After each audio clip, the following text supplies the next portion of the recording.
remercier pour commencer le CISP pour nous accueillir. C'est un espace de coworking, d'après ce que j'ai compris, avec beaucoup d'artistes également, et qui ne sont pas sensibilisés, en tout cas aujourd'hui, à l'accessibilité. Voilà. Juste un mot pour le think tank. C'est un partenariat public-privé qui traite de l'accessibilité et des médias.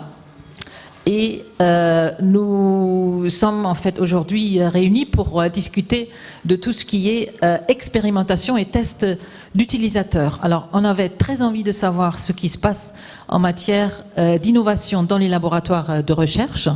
Et nous aurons 3 universitaires, effectivement, qui vont nous raconter ce qu'ils font en la matière.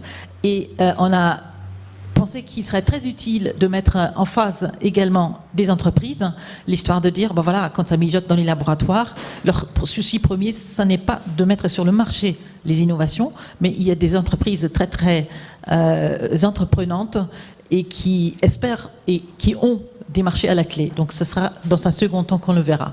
Je voudrais que j'appelle Nicolas Guégou, qui nous accueille en fait, qui est de Plaine Commune et qui a ici son atelier. Il va nous dire quelques mots de bienvenue, et c'est également Plaine Commune qui nous offre le petit déjeuner. Donc celui qui a un petit creux, une petite pause, tout est derrière.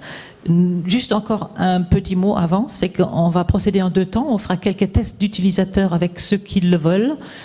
Au fond de la salle, où on a installé quelques appareils, il y a et des tablettes et des iPhones et des comment dirais-je, des ordinateurs. Il y a une application de MFP qui est plus à destination de sourds et de malentendants, et il y a une autre application des canaux discrets qui est beaucoup plus à destination des personnes non ou malvoyantes. Donc, vos avis avertis et surtout vos critiques seront les bienvenus. Et en fait, ces tests-là, on les fera une fois qu'on a fini les débats et les discussions, c'est-à-dire de 12 à 13 heures. Voilà. Nicolas, je te propose d'ouvrir le bal. Bonjour et bienvenue de la part de Plaine Commune. Alors, pour nous, Plaine Commune a souhaité s'associer à ce think tank parce que les questions d'inclusion numérique dans les médias sont importantes pour nous, compte tenu de la population, des populations que nous accueillons sur notre territoire, parce qu'il y a à peu près toutes les nationalités, toutes les conditions sociales, et donc évidemment c'est une question un peu centrale, d'autant qu'on est un territoire estampillé, territoire de la culture et de la création. C'est d'ailleurs pour ça qu'on a souhaité vous accueillir ici. Alors ici c'est un atelier créatif, c'est un peu une factory à la Andy Warhol, mais sans Andy Warhol évidemment, mais avec plutôt des créatifs du 9-3, des gens ici essentiellement des plasticiens. Sur tous les niveaux. Nous avons, enfin, Plaine Commune a réservé aussi un étage qui est en cours d'aménagement qui s'appellera l'atelier, qui a vocation à faire se rencontrer à la fois les entreprises, les citoyens, les riverains et les artistes. Théoriquement, on devait faire ça là-haut, mais les lieux n'étaient pas totalement prêts, donc on essuie un tout petit peu les plates. Mais en tout cas, là, vous avez une salle, un espace de coworking dans lequel les gens se rencontrent, travaillent par définition. Et donc voilà, on va faire ça aujourd'hui ici. Il y a effectivement un petit déjeuner, du café, des croissants. En tout cas, pour nous, ces questions d'accessibilité dans les médias et numériques sont des questions essentielles.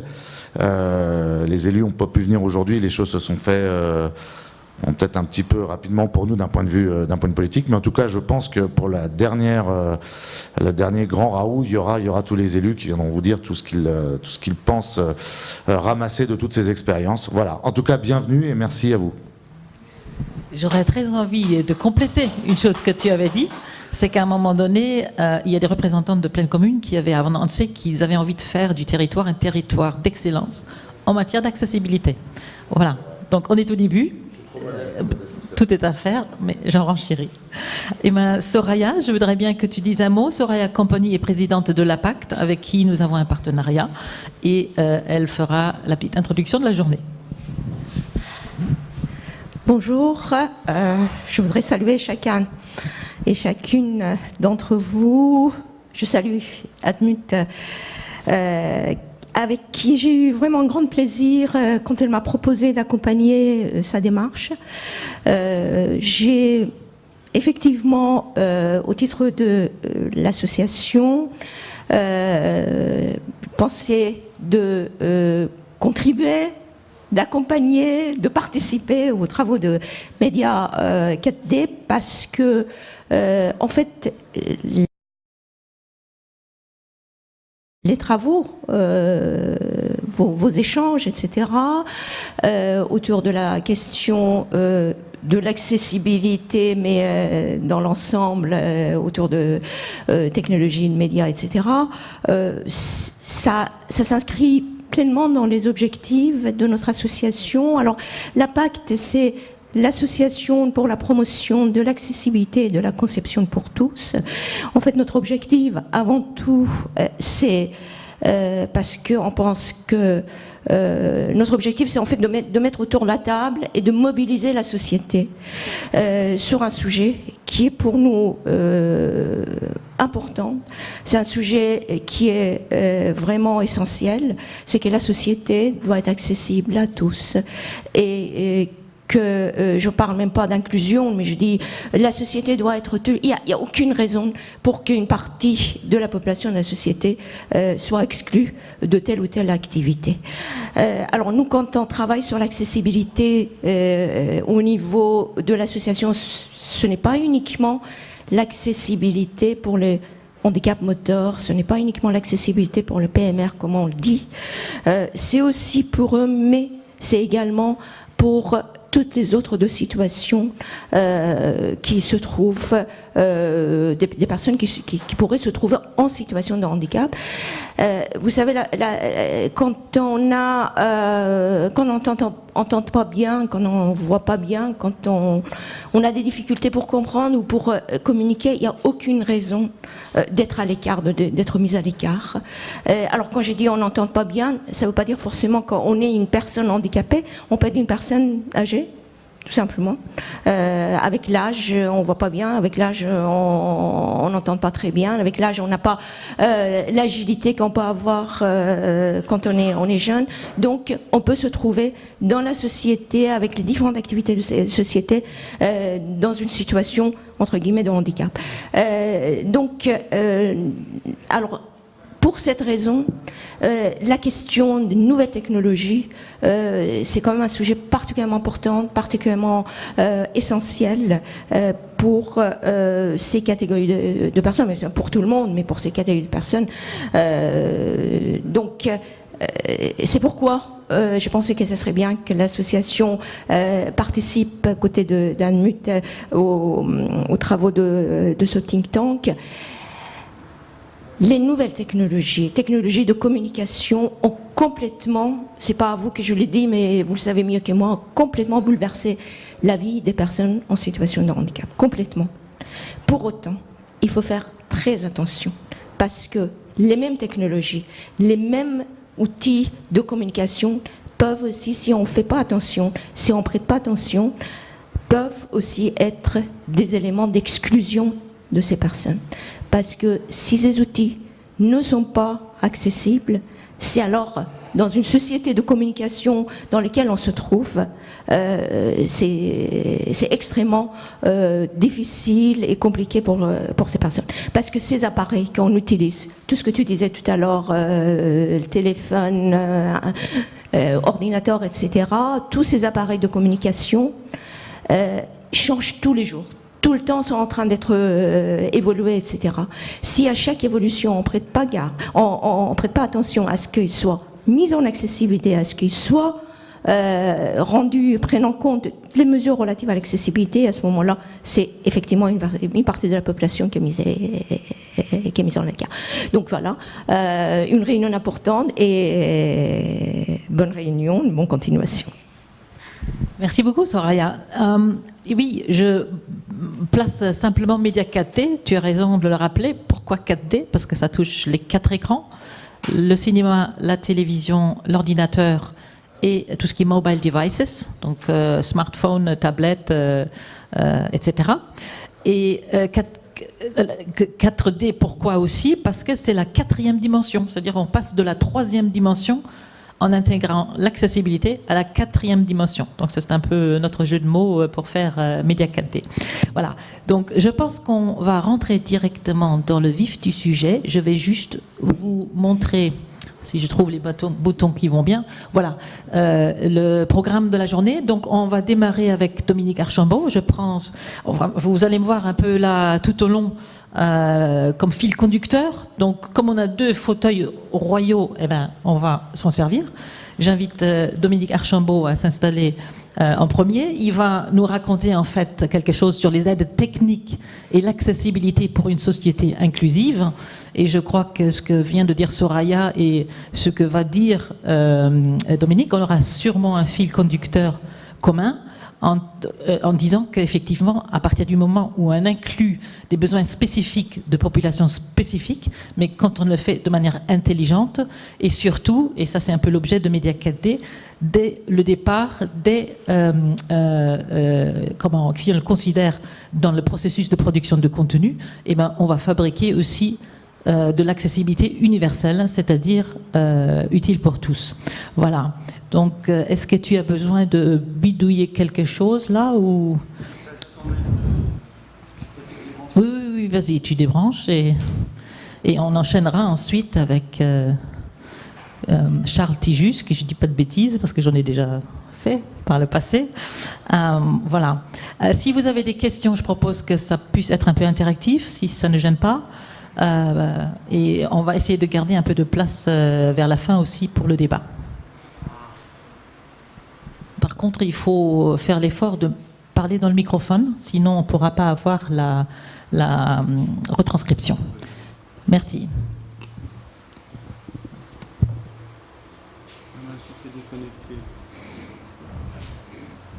On attendra que ça se passe. En attendant, moi, je peux vous raconter un peu la vie de Média 4D. En fait, c'est pour vous dire que tout au début, parce que ça se passe sur le territoire du Nord parisien, comme c'est un partenariat public-privé qui est cofinancé par l'État, la Directe, et c'est également soutenu par Pleine Commune. Et donc c'est pour ça que ça se déroule sur le territoire du Nord parisien. Et il y avait beaucoup de personnes, et dont notamment des gens du sud de Paris, qui me disaient au départ, mais quand je vais dans le Nord parisien, attention, il faut que je mette mon gilet pare-balles. Eh ben, les gens sont, je dirais, revenus sur leur décision, disaient, mais à chaque fois, tu nous amènes dans un endroit différent. Et c'est vrai que la première fois, quand on a fait le premier think tank, était accueilli par ICAD, qui est juste en face du millénaire. Et le deuxième était accueilli par le très sérieux AFNOR, donc pour des histoires de standardisation. Ils travaillent également là-dessus. Le troisième s'est fait comme une image, donc c'était le pôle média Grand Paris qui nous avait accueillis, donc c'était plus une histoire de cinéma. Et puis donc le quatrième, nous avons la chance d'être ici dans cet espace de coworking créatif. Et le cinquième, je fais un peu de pub, il aura lieu en fait le 9 juillet prochain. Il se fera à l'Université de Paris 8 qui accueille. Nous avons 2 représentants ici. C'est quelque chose qui se fera en partenariat avec ICCHP. Je ne sais pas si je vais le dire, c'est quelque chose comme... International Conference on Computer Helping People with Special Needs. Donc c'est la conférence internationale à propos des ordinateurs qui aident les gens ayant des besoins particuliers. C'est une conférence donc, qui existe depuis 25 ans, à peu près.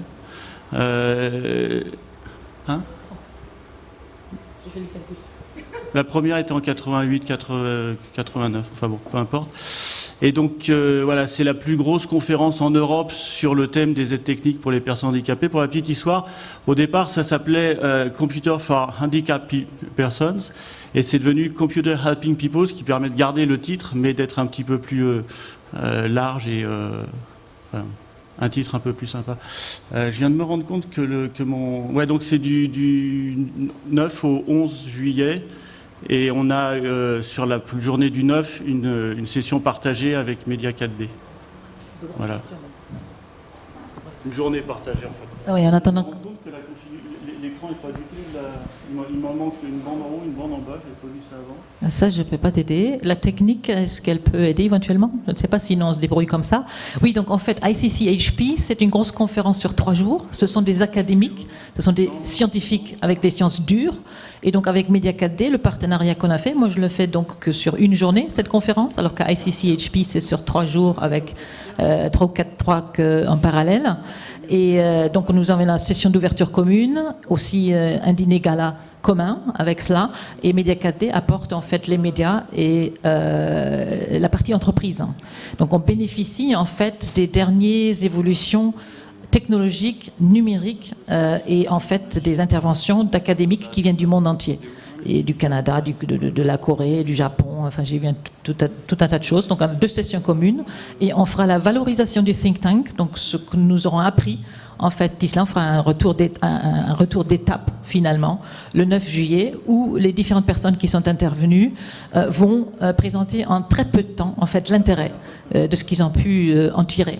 Et je pense qu'il y a quelque chose extrêmement concrète qui en sortent. Certains partenaires du think tank, par exemple, sont en train de soumettre en ce moment un projet R&D auprès du Fonds unitaire interministériel, FUI. Voilà. Où est-ce qu'on en est là maintenant? Est-ce qu'on... Pas tout à fait, donc. Voilà. Est-ce que vous avez des questions par rapport à cela? Alors, autre chose aussi, on va préparer dans la continuité de ce think tank, à la suite du 5e, donc après le 9 juillet, mais on le prépare déjà en amont, un livre blanc. Et ce livre blanc va demander aux personnes qui sont intervenues tout au cours du think tank de rédiger un article assez court par rapport aux besoins qui se sont présentés. Comme on a un peu toute la chaîne de valeur qu'on a entendue, c'est aussi pour alerter en fait les pouvoirs publics sur les choses qui sont importantes encore à mettre en œuvre et essayer de dessiner aussi de futurs marchés en la matière. Donc on va demander les uns aux autres de contribuer et la chose ne sera pas fermée. C'est-à-dire que moi je vois ça aussi comme un livre ouvert. Si différentes personnes ont envie de participer avec un article sur ce livre blanc, ou la synthèse en quelque sorte, on peut réfléchir à qui souhaite contribuer à cela. Voilà. Est-ce que vous avez des questions? On en profite en attendant qu'on puisse faire un peu de discussion. Donc sinon, je vous dis simple. Oui, Olivier? Je vous donne le micro. Olivier Harland, France Télévisions. Oui, je voudrais savoir que ce livre sera en ramification numérique. C'est-à-dire que ce livre sera mis en ligne ou comment... Oui, évidemment, il sera mis en ligne. C'est quelque chose qui sera public. Oui. Donc, je pense qu'il sera... Je voudrais qu'on rédige les articles d'ici au mois de juillet pour les uns et les autres, si c'est possible. En tout cas, pour ceux qui interviendront aussi pour valoriser ce think tank. Et puis, on le finalisera dans le courant de l'été pour qu'il sorte, on va dire, au début de l'automne, quelque chose comme ça. Et on voudra effectivement essayer de pérenniser aussi l'histoire des think tanks. On le reconduira avec... ceux qui le souhaitent et avec des axes de travail qu'on identifiera en commun.